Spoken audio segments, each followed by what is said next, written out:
Welcome back. ಅಕ್ಕಿಗಾಗಿ ಕಣ್ಣೀರಿಡ್ತಾ ಇದೆ ಸರ್ಕಾರ. ಕೊಡೋದ್ಯಾರು, ತರೋದು ಎಲ್ಲಿಂದ? ಈ ಪ್ರಶ್ನೆಗೆ ಉತ್ತರ ಇನ್ನೂ ಸಿಗ್ತಾ ಇಲ್ಲ. ಜುಲೈನಿಂದ ಸಿಗುತ್ತಾ 10 ಕೆಜಿ ಅಕ್ಕಿ? ಸಿದ್ದು ಪ್ಲಾನ್ ಬಿ ವರ್ಕ್ ಆಗತ್ತಾ? ಕಾಂಗ್ರೆಸ್ಗೆ ಅಕ್ಕಿ ಗಂಡಾಂತರ ಕಂಟಕವಾಗತ್ತಾ, ಅಕ್ಷತೆಯಾಗತ್ತಾ? ಅಕ್ಕಿ ಅಗ್ನಿ ಪರೀಕ್ಷೆ.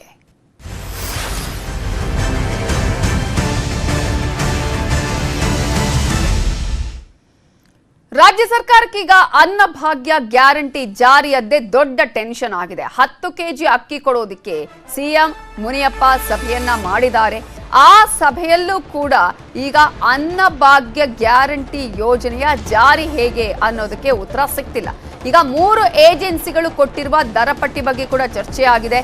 ಜುಲೈನಿಂದ ಹಾಗಾದ್ರೆ 10 ಕೆಜಿ ಅಕ್ಕಿ ಸಿಗುತ್ತಾ? ಅನ್ನಭಾಗ್ಯ ಜಾರಿ ಆಗತ್ತಾ?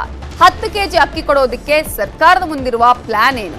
ಸಿಎಂ ಜೊತೆ ಸಭೆ ಬಳಿಕ ಆಹಾರ ಸಚಿವರಾಗಿರುವ KH ಮುನಿಯಪ್ಪ ಅವರು ಏನ್ ಹೇಳಿದ್ದಾರೆ? ಈಗಾಗಲೇ ಬೇರೆ ರಾಜ್ಯಗಳ ಬಳಿ ಮನವಿಯನ್ನ ಮಾಡಿಕೊಂಡಿದ್ದಾರೆ. ಆದ್ರೆ ಛತ್ತೀಸ್ಗಢ ಸರ್ಕಾರ ಮಾತ್ರ 1.5 ಲಕ್ಷ ಮೆಟ್ರಿಕ್ ಟನ್ ಅಕ್ಕಿಯನ್ನ ಕೊಡ್ತೀವಿ ಅಂತ ಹೇಳಿದೆ. ಅದನ್ನು ಹೊರತುಪಡಿಸಿ ಯಾವ ರಾಜ್ಯಗಳಲ್ಲೂ ಕೂಡ ಅಕ್ಕಿ ಕೊಡುವ ಬಗ್ಗೆ ನಿರ್ಧಾರ ಆಗಿಲ್ಲ. ಮೀಟಿಂಗ್ಸ್ ಆಗ್ತಾ ಇರ್ತದೆ. ಇದರ ಬಗ್ಗೆ ನಾವು ಏಜೆನ್ಸೀಸ್ 3 ಕೇಂದ್ರದ ಸ್ವಾಮ್ಯಗಳಿರುವಂತಹ ಸಂಸ್ಥೆಗಳಿದೆ. ನ್ಯಾಫೆಡ್, NCCF, ಕೇಂದ್ರೀಯ ಭಂಡಾರ, ಇವರಿಗೆ ಸಲಹೆ ಮಾಡಿದ್ದೀವಿ. ನೀವು ತಕ್ಷಣ ಟೆಂಡರ್ ಪ್ರೋಸೆಸ್ ಮಾಡಿ ಅಕ್ಕಿಯನ್ನು ಸರಬರಾಜು ಮಾಡಲಿಕ್ಕೆ ಆದಷ್ಟು ಬೇಗ ಒಂದು ತೀರ್ಮಾನ ಕೊಡಬೇಕು ಅಂತ ಹೇಳಿದ್ದೀವಿ. ತೀರ್ಮಾನ ಮಾಡಿ ಆ ತೀರ್ಮಾನಕ್ಕೆ ಸರ್ಕಾರ ಹಿಂದೆ ಕೂಡ ಸರ್ಕಾರ ಆ ಸಂಸ್ಥೆಗಳಿಂದಾನೇ ಅಕ್ಕಿಯನ್ನು ಪಡೆದು ಸಾರ್ವಜನಿಕರಿಗೆ ವಿತರಣೆ ಮಾಡಿತ್ತು. ಆದ್ದರಿಂದ ಅದೇ ಸಂಸ್ಥೆಗಳಿಗೆ ಈಗ ನಾವು ತೀರ್ಮಾನ ಮಾಡಿ ಕೊಟ್ಟಿದ್ದೀವಿ. ಮಾನ್ಯ ಮುಖ್ಯಮಂತ್ರಿಗಳು, ನಾವು ಎಲ್ಲ ಸೇರಿ ಸಂಬಂಧಪಟ್ಟ ಅಧಿಕಾರಿಗಳು. ಸೊ 1 ವಾರದಲ್ಲಿ ಅವರು ನಮಗೆ ತೀರ್ಮಾನ ಕೊಡ್ತಾರೆ.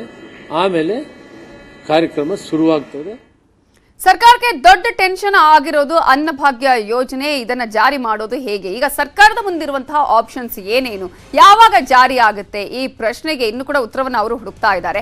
ಜುಲೈ 1ರಿಂದ ಅನ್ನಭಾಗ್ಯ ಜಾರಿಗೆ ತರಬೇಕಾದಂತಹ ಅನಿವಾರ್ಯತೆ ಈಗಾಗಲೇ ಸರ್ಕಾರಕ್ಕೆ ಇದೆ. ಜನರ ಮುಂದೆ ಹೇಳಿರೋದು ಜುಲೈ 1ರಿಂದ ಅನ್ನಭಾಗ್ಯ ಯೋಜನೆ ಗ್ಯಾರಂಟಿ ಜಾರಿ ಆಗತ್ತೆ ಅಂತ ಹೇಳಿ. ಸೊ ಕೇಂದ್ರದಿಂದ ಅಕ್ಕಿ ಕೊಡದ ಹಿನ್ನೆಲೆಯಲ್ಲಿ ಈ ಯೋಜನೆಯಲ್ಲಿ ಗೊಂದಲ ಉಂಟಾಗಿರೋದನ್ನ ಗಮನಿಸಬಹುದು. ಅವರು ಕೊಟ್ಟಂತಹ ಪತ್ರಕ್ಕೆ ಮೊದಲು ಓಕೆ ಅಂದ್ರು, ಆ ನಂತರ ಇಲ್ಲ ಅಂತ ಹೇಳಿದ್ರು. ಇದುವೇ ಸರ್ಕಾರಕ್ಕೆ ಈಗ ಸಂಕಷ್ಟವನ್ನ ತಂದೊಡ್ಡಿರೋದು. ಅಕ್ಕಿಗಾಗಿ ಅನ್ಯ ರಾಜ್ಯಗಳ ಮೊರೆ ಹೋಗ್ತಿದೆ ರಾಜ್ಯ ಸರ್ಕಾರ. ಅನ್ಯ ರಾಜ್ಯಗಳ ಮೊರೆ ಹೋದ್ರೂ ಕೂಡ ಯಾವುದೇ ರೀತಿಯ ಸರಿಯಾದಂತಹ ಫಲಪ್ರದ ಆಗಿಲ್ಲ ಅನ್ನೋದನ್ನ ಗಮನಿಸಬೇಕು. ಸೊ ಮುಂದಿರುವಂತಹ ಆಪ್ಷನ್ಸ್ NCCF, ನಾಫೆಡ್, ಕೇಂದ್ರೀಯ ಭಂಡಾರಕ್ಕೆ ಈಗಾಗಲೇ ಟೆಂಡರ್ಗೆ ಸೂಚನೆಯನ್ನ ಕೂಡ ಕೊಡಲಾಗಿದೆ. ದರ ಪಟ್ಟಿಯನ್ನ ಕೇಳಲಾಗಿದೆ. ಈ ಹಿನ್ನೆಲೆಯಲ್ಲಿ ಆ ದರ ಪಟ್ಟಿಯೇ ಈಗ ಸರ್ಕಾರದ ಮುಂದಿರುವಂತಹ ಆಪ್ಷನ್ಸ್ ಆಗಿದೆ. ಇಲ್ಲದಿದ್ರೆ ಮುಕ್ತ ಮಾರುಕಟ್ಟೆ ಕೊನೆಯ ಆಪ್ಷನ್ ಆಗಿ ಉಳಿಯುತ್ತೆ. ಸೊ 10 ಕೆಜಿ ಅಕ್ಕಿ ಬದಲು 8 ಕೆಜಿ ಅಕ್ಕಿ ಕೊಡುವಂತಹ ಸಾಧ್ಯತೆ ಕೂಡ ಇದೆ. ಆ ಆಪ್ಷನ್ ಅನ್ನು ಕೂಡ ನಾವಿಲ್ಲಿ ಗಮನಿಸಬೇಕಾಗುತ್ತೆ. ಇನ್ನು ಉಳಿದ 2 ಕೆಜಿ ಅಕ್ಕಿಗೆ ಬದಲಾಗಿ ಒಂದ್ ಕಡೆ ರಾಗಿ, ಜೋಳವನ್ನ ವಿತರಣೆ ಮಾಡುವಂತಹ ಸಾಧ್ಯತೆ ಇದೆ ಅಂತ ಹೇಳಲಾಗ್ತಾ ಇದೆ. ಉತ್ತರ ಕರ್ನಾಟಕ ಭಾಗ ಆಗಿರ್ಬೋದು, ದಕ್ಷಿಣ ಕರ್ನಾಟಕ ಭಾಗಕ್ಕೆ ಆಯಾ ಪ್ರಾದೇಶಿಕವಾರು ಯಾವುದನ್ನ ಕೊಟ್ಟರೆ ಉತ್ತಮ ಅನ್ನೋದ್ರ ಚರ್ಚೆ ಕೂಡ ನಡೀತಾ ಇದೆ. ಉತ್ತರ ಕರ್ನಾಟಕದಲ್ಲಿ 8 ಕೆಜಿ ಅಕ್ಕಿಯ ಜೊತೆಗೆ 2 ಕೆಜಿ ಜೋಳವನ್ನ ಕೊಟ್ಟರೆ, ದಕ್ಷಿಣ ಕರ್ನಾಟಕ ಭಾಗದಲ್ಲಿ 8 ಕೆಜಿ ಅಕ್ಕಿಯ ಜೊತೆಗೆ 2 ಕೆಜಿ ರಾಗಿಯನ್ನ ಕೊಡುವಂತಹ ಚಾನ್ಸಸ್ ಕೂಡ ಇದೆ. ಈ ಹಿನ್ನೆಲೆಯಲ್ಲಿ ಈಗ ಸರ್ಕಾರ ಒಂದಷ್ಟು ಆಪ್ಷನ್ಸ್ ಅನ್ನ ಇಟ್ಟುಕೊಂಡಿರೋದನ್ನ ನಾವು ಗಮನಿಸಬಹುದು. ಅಕ್ಕಿಯ ಅಗ್ನಿ ಪರೀಕ್ಷೆಯಲ್ಲಿ ಸರ್ಕಾರ ಪಾಸ್ ಆಗತ್ತಾ, ಫೇಲ್ ಆಗತ್ತಾ, ಸಂಕಷ್ಟಕ್ಕೆ ಕಾರಣ ಆಗತ್ತಾ? ಬಟ್ ಯಾವುದಾದ್ರೂ ಒಂದು ರೀತಿಯಲ್ಲಿ ಟೆನ್ಷನ್ಗೆ ಈಗ ಪರಿಹಾರ ಹುಡುಕುವ ಪ್ರಯತ್ನವನ್ನ ಮಾಡ್ತಾ ಇದೆ.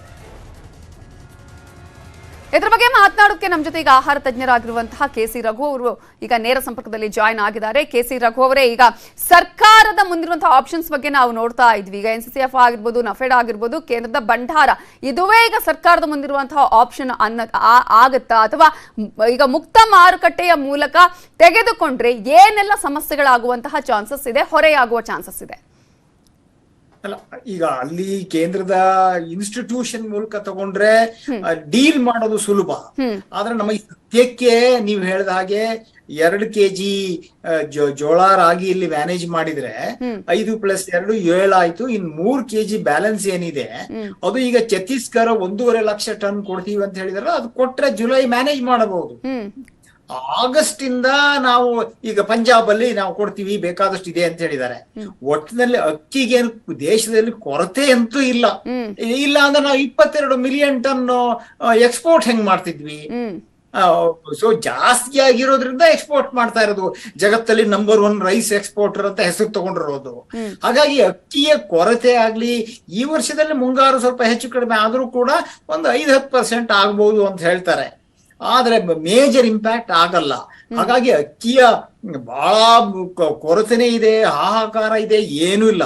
ಸ್ವಲ್ಪ ಗೋಧಿ ಇದೆ. ಸೊ ಹಾಗಾಗಿ ಸರ್ಕಾರ ಈಗ ಸದ್ಯದಲ್ಲಿ ಛತ್ತೀಸ್ಗಢದಲ್ಲಿ ತಂದು ಇನ್ನ ನಾಫೆಡ್ ಅವರು NCCF ಕೇಂದ್ರೀಯ ಭಂಡಾರ ಏನ್ ಪ್ರೈಸ್ ಕೊಡುತ್ತೋ ಪ್ರೈಸ್ ಪ್ಯಾರಿಟಿ ಎಲ್ಲ ನೋಡ್ಕೊಂಡು ಓಪನ್ ಮಾರ್ಕೆಟ್ಗೂ ಅದಕ್ಕೂ ಕಂಪೇರ್ ಮಾಡಿ ಕಾರ್ಯಕ್ರಮವನ್ನ ನಾವು ನಿಜವಾಗಿ ಅನುಷ್ಠಾನಗೊಳಿಸ್ಬೇಕಾಗ್ತದೆ. ಅದೇನು ಯಾಕಂದ್ರೆ 3 kg ಅಕ್ಕಿ ಎಕ್ಸ್ಟ್ರಾ ಈಗ ನಾವು ಯೋಚನೆ ಮಾಡ್ತಾ ಇರೋದು. ಮೊದಲಿನ ರೀತಿ 2.3 ಲಕ್ಷ ಟನ್ ಏನು ಬೇಕಾಗಲ್ಲ. ಸೊ ಕಮ್ಮಿನೇ ಬೇಕಾಗುತ್ತೆ. ಅದಕ್ಕೆ ಯಾವುದೇ ರೀತಿ ಕೊರತೆ, ಯಾಕಂದ್ರೆ 124 ಮಿಲಿಯನ್ ಟನ್ ಅಕ್ಕಿ ನಮ್ಮಲ್ಲಿ ಇರೋದು ಈ ದೇಶದಲ್ಲಿ, ಏನು ಸಣ್ಣದಲ್ಲ ಪ್ರಮಾಣ. ಕೇಂದ್ರ ಸರ್ಕಾರದಲ್ಲೂ ಮಿನಿಮಮ್ ಬಫರ್ 13 ಮಿಲಿಯನ್ ಟನ್ ಇರಬೇಕು ಅಂತ ಹೇಳೋದು. ಈಗ ಎಲ್ಲಾ ಲೆಕ್ಕ ಹಾಕಿದ್ರೆ 30 ಮಿಲಿಯನ್ ಟನ್ ಕೇಂದ್ರದ FCI ಗೋಡೌನಲ್ಲಿ ಇದೆ. ಏನ್ ಕಮ್ಮಿ ಏನಿಲ್ಲ. ಆದ್ರೆ ಅವ್ರು ಯಾಕೆ ಹಾಗೆ ಮಾಡಿದ್ರು ಏನು, ಅದು ಬೇರೆ ರಾಜಕೀಯದ ವಿಚಾರ ಅದು. ಈಗ ಇದು ರಾಜಕೀಯ ವಿಚಾರದಿಂದನೇ ಆಗಿರೋದು ಅಂತ ಅನ್ಸುತ್ತಾ ಹೇಗೆ ಅಂತ? ಯಾಕಂದ್ರೆ ನೂರಾರು ಬೇರೆ ಬೇರೆ ಕಾರಣಗಳನ್ನ FCI ಕೊಟ್ಟಿರೋದನ್ನ ನಾವು ಗಮನಿಸ್ತಾ ಇದೀವಿ. ಖಂಡಿತವಾಗಿಯೂ. ಯಾಕಂದ್ರೆ 12ನೇ ತಾರೀಕು FCI ಆಫೀಸರ್ಸ್ ಏನ್ ಲೆಟರ್ ಬರೀತಾರೆ, ಅದರಲ್ಲಿ ಸರ್ಕಾರದ ಪ್ರಾವಿಷನ್ ಏನಿದೆಯೋ ಅದನ್ನೇ ಬರೆಯಕ್ಕಾಗದು. ಪ್ರಾವಿಷನ್ ಇಲ್ಲದೆ ಇರೋದನ್ನ ಬರೆಯಕ್ಕಾಗಲ್ಲ. ಎರಡೇ ದಿನದಲ್ಲಿ ಅದು ಉಲ್ಟಾ ಹೋಗೋದ್ರಿಂದ ಎಲ್ರಿಗೂ ಸ್ವಲ್ಪ ಡೌಟ್ ಬರ್ತಕ್ಕಂಥದ್ದು ಸಹಜ. ಮತ್ತೆ ಇನ್ನೊಂದು ಯಾವುದೇ ಒಂದು FCI ಇರ್ಬೋದು, ಇನ್ನೊಂದು ಇರ್ಬೋದು, ನಾವು ಕೊಡ್ತೀವಿ ಅಂದ್ಮೇಲೆ ಕೊಡಲ್ಲ ಅನ್ನೋದಿದೆಯಲ್ಲ, ಅದು ಯಾವುದೇ ಒಂದು ಕಾಂಟ್ರಾಕ್ಟ್ ಗೆ ವಿರುದ್ಧವಾದದ್ದು. ನಿಮಗೆ ಯಾರೋ ಒಬ್ಬ ಸಪ್ಲೈ ಮಾಡ್ತೀನಿ ಅಂತ ಹೇಳಿರ್ತಾನೆ, ಒಂದು ಸಣ್ಣ ದೊಡ್ಡದಿರ್ಬೋದು, ಕಾಂಟ್ರಾಕ್ಟ್ ಸಪ್ಲೈ ಮಾಡ್ತೀನಿ ಅಂತ ಲೆಟರ್ ಕೊಟ್ಟಿರ್ತಾನೆ, ಕಮಿಟ್ ಆಗಿರ್ತಾನೆ. ಅದನ್ನ ಕ್ಯಾನ್ಸಲ್ ಮಾಡಿದ್ರೆ ಕಾಂಟ್ರಾಕ್ಟ್ ಆಕ್ಟ್ ಪ್ರಕಾರ ನಾವು ಅವ್ರ ವಿರುದ್ಧ ಕಾನೂನು ಕ್ರಮ ತಗೊಳ್ಬಹುದು. ಓಕೆ ಸರ್, ಈಗ ನೀವೇ ಹೇಳಿದ ಹಾಗೆ ಒಂದ್ ಕಡೆ ಸರ್ಕಾರ ಈಗ ಪ್ರಯತ್ನವನ್ನ ಮಾಡ್ತಾ ಇದೆ, ನಮ್ಮಲ್ಲಿ ಸ್ಟಾಕ್ ಇಲ್ಲ ಅಂತ ಏನಿಲ್ಲ ಅನ್ನೋದನ್ನ ನೀವು ಹೇಳಿದ್ರಿ. ಬಟ್ ಇಂತಹ ಸಂದರ್ಭದಲ್ಲಿ ಇದು 1 ತಿಂಗಳಿಗೆ 2 ತಿಂಗಳಿಗೆ ಇಲ್ಲಿ ಕೊಟ್ಟು ನಿಲ್ಲಿಸುವಂತಹ ಯೋಜನೆ ಕೂಡ ಅಲ್ಲ. ಸೊ ನಾವು ದೀರ್ಘಾವಧಿಯಾಗಿ ಯೋಚನೆ ಮಾಡಬೇಕಾಗುತ್ತೆ. ಬೇರೆ ಬೇರೆ ರಾಜ್ಯಗಳ ಮನವಿ ಮಾಡಿದ್ರು ಕೂಡ ಸರಿಯಾದಂತಹ ಸ್ಪಂದನೆ ಇಲ್ಲ ಛತ್ತೀಸ್ಗಢ ಹೊರತುಪಡಿಸಿದ್ರೆ ಅಂತ ಹೇಳಿ. ಸೊ ಕೊಟೇಶನ್ ವಿಚಾರಕ್ಕೆ ಬಂದ್ರೆ, ದರ ಪಟ್ಟಿಯ ವಿಚಾರಕ್ಕೆ ಬಂದ್ರೆ, ನಾವು ದರ ಪಟ್ಟಿಯಲ್ಲಿ ನಮಗೆ ಆಗುವಂತದನ್ನ ನೋಡಿನೇ ತೆಗೆದುಕೊಳ್ಬೇಕಾಗತ್ತಾ, ಇಲ್ಲ ನಾವು ತಗೊಳ್ಳೇಬೇಕು ಅನ್ನುವಂಥ ರೀತಿಯ ಇರುತ್ತಾ ಹೇಗೆ? ಅಲ್ಲ, ಅವೈಲಬಿಲಿಟಿ ಇರೋದ್ರಿಂದ, ಸ್ಟಾಕ್ ಇರೋದ್ರಿಂದ, ಡಿಮಾಂಡ್ ಸಪ್ಲೈ ಎಕನಾಮಿಕ್ಸ್ ಅಲ್ಲಿ ಅದೇ ವರ್ಕ್ ಆಗುದು, ಬೇರೆ ಏನು ವರ್ಕ್ ಆಗಲ್ಲ. 124 ಮಿಲಿಯನ್ ಟನ್ ಉತ್ಪಾದನೆ ಇರುವಾಗ ಅವೈಲಬಿಲಿಟಿ ಇದೆ. ಅವೈಲೇಬಲ್ ಇದ್ರೆ ಅಫೋರ್ಡಬಲ್ ಆಗಿರ್ತದೆ, ಅದು ಅಕ್ಸೆಸಬಲ್, ಅದು ಹತ್ತಿರದಲ್ಲಿ ಇದೆಯಾ ಅನ್ನೋದು ಈಗ ನೋಡ್ಬೇಕಾಗಿರ್ತಕ್ಕಂಥದ್ದು. ನಮಗೆ 124 ನಮಗ್ ಬೇಕಾದ್ರೆ 2-2.5 ಮಿಲಿಯನ್ ಟನ್ನು ರಾಗಿ ಜೋಳ ಕೊಟ್ರೆ ನಮ್ಗನ್ನೇ ಸಾಕು.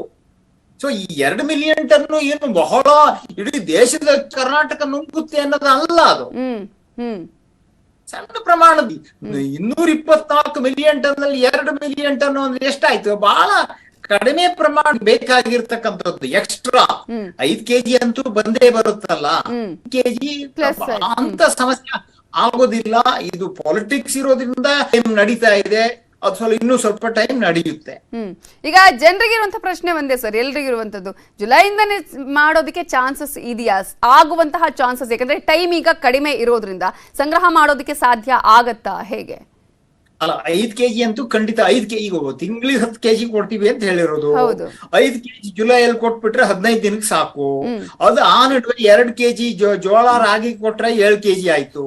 ಇನ್ 3 kg ಛತ್ತೀಸ್ಗಢ ಕೊಡ್ತೀವಿ ಅಂತ ಹೇಳ್ತಿದಾರಲ್ಲ, 1.5 ಮಿಲಿಯನ್ ಟನ್ನು, ಅಲ್ಲ 1.5 ಲಕ್ಷ ಟನ್ನು. ಆ 1.5 ಲಕ್ಷ ಟನ್ ಬಂದ್ರೆ ಬೇಕಾದಷ್ಟು ಆಯ್ತಲ್ಲ ಜುಲೈಗೆ. ಸೊ ಹಾಗಾಗಿ ಆಕ್ಟ್ ಕ್ವಿಕ್ಲಿ. ಈಗ ಸ್ವಲ್ಪ ಎಮರ್ಜೆನ್ಸಿ ಇದೆ. ಈಗ ನಾವು ಅಲ್ಲಿ ಹೋಗ್ತೀವಿ, ಇಲ್ಲಿ ಹೋಗ್ತೀವಿ, ಬಹಳ ಸ್ಲೋ ಪ್ರಾಸೆಸ್ ಪಾಲಿಟಿಕಲಿ ಮಾಡ್ತಿದಾರೋ ಗೊತ್ತಿಲ್ಲ. ಆದ್ರೆ ಇಂಥ ಸಂದರ್ಭದಲ್ಲಿ ಆಕ್ಟ್ ಕ್ವಿಕ್ಲಿ ವಿತ್ ಅಜಿಲಿಟಿ. ಬಹಳ ಬೇಗ ಅದನ್ನು ತರಿಸಿ ವ್ಯವಸ್ಥೆಯನ್ನು ಮಾಡಿದ್ರೆ ಅವ್ರಿಗೂ ಗ್ಯಾರಂಟಿ ಘೋಷಣೆ ಮಾಡಿದ್ದಕ್ಕೆ ಅವ್ರಿಗೂ ಒಂದು ಒಳ್ಳೆ ಹೆಸರು ಬರುತ್ತೆ.